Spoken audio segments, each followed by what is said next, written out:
धर्मनगरी वृंदावन में रविवार को शरद पूर्णिमा पर्व की धूम मंदिरों के साथ साथ आश्रमों में भी दिखाई दी। इसी श्रृंखला में परिक्रमा मार्ग स्थित निर्माणाधीन नंद यशोदा धाम आश्रम में भी शरद पूर्णिमा पर्व विभिन्न धार्मिक अनुष्ठानों के मध्य धूमधाम से मनाया गया।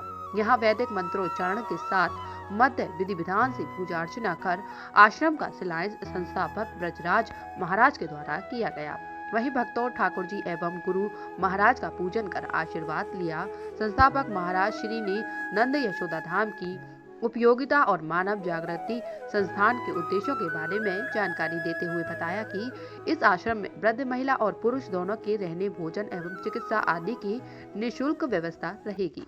बांके बिहारी लाल की जय, सुरभि गोदावरी गौ माता की जय। आज जो ये कार्यक्रम किया गया है शरद पूर्णिमा महोत्सव के पावन उपलक्ष्य में, प्रथम तो यहाँ श्रीमद् भागवत कथा, गरुड़ पुराण, शिव पुराण 3 अगस्त से अनावरत चालू है और उसी की परंपरा को आगे बढ़ाते हुए 4 अगस्त को नंद यशोदा आश्रय जो वृद्ध माता पिता की सेवा में समर्पित है उसका भूमि पूजन हुआ था और आज शिला पूजन किया गया है, परिधि शिला पूजन, जिसमें सभी संतों ने, महापुरुषों ने, भक्तों ने विश्व के कोने कोने से लोग आकर के यहाँ हमें आशीर्वाद दिया है, शुभकामना दी है और नंद यशोदा आश्रय के कार्यों को सराहा है। क्योंकि नंद यशोदा आश्रय ऐसा कार्य कर रहा है कि यहाँ माताओं का ध्यान नहीं, जो बुजुर्ग पिता है उनका भी ध्यान रखा जा रहा है, संतों का भी ध्यान रखा जा रहा है। गरीब है वो चाहे अमीर हो, चाहे छोटा है चाहे बड़ा है, किसी भी जाति का है, किसी धर्म का है, किसी भी क्षेत्र का है, सबको मानवता के साथ यहाँ देखा जा रहा है कि मानव सेवा ही सबसे बड़ा धर्म है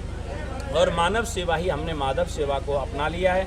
और नंद यशोदा आश्रय का एक संकल्प है कि परिक्रमा में रहने वाले, वृंदावन में आने वाले, भूखे को भोजन, प्यासे को पानी, रोगी को दवा, निर्वस्त्र को वस्त्र, बेरोजगारों को हम रोजगार भी दे रहे हैं और जो बेसहारा हैं, चाहे वो बुजुर्ग हैं, चाहे अविवाहित हैं, चाहे अनमैरिड हैं, जो बच्चा पढ़ना चाहते उनको शिक्षा दे रहे हैं, संगीत सीखना चाहे संगीत सिखा रहे हैं, वेद पढ़ना चाहे वेद पढ़ा रहे हैं और कोई भी जाति धर्म मजहब का है जो सनातन धर्म को स्वीकार करता है, हम उन सबको सनातनी बना रहे हैं। और परिक्रमा के अंदर जैसा आप सब जानते ही हैं कि यहाँ पर चैन चोर, बटुआ चोर, पर्स चोर, मोबाइल चोर बहुत तीव्र गति से बढ़ रहे थे। 22 अगस्त से हमने एक अभियान शुरू किया है कि वृंदावन परिक्रमा को और मंदिरों को चैन चोरों से और मोबाइल चोरों से मुक्त करना है। जो आपने सुना होगा कि आए दिन जो घटना होती थी 22 अगस्त के बाद कम हो गई। मानव जागृति संस्था ने स्वयं सेवी जो कार्यकर्ता हैं वो पूरे वृंदावन मंदिरों के आसपास घूमते हैं और कोई पकड़ा जाता है तो उसे कानूनन दंड दिया जा रहा है और उसे सुधारने के लिए मौका दिया जा रहा है। क्योंकि हम जानते हैं कि गलत काम कोई मजबूरी में करता है और उस गलत चीज़ को सही करने के लिए मानव जागृति का संस्था का लक्ष्य है कि मानव जगाओ, मानव बचेगा तो समाज बनेगा, समाज बचेगा तो देश बनेगा और देश बनेगा तो धर्म बचेगा। तो मानव बचाओ अभियान है, मानवता बचाओ अभियान है। न हम जाति को मानते, न धर्म को मानते, न मजहब को। हमारा एक ही नारा है, मानवता का नारा है। मानव बचेगा तो सब बच सकता है, अगर मानव नहीं बचा तो कुछ नहीं बचेगा।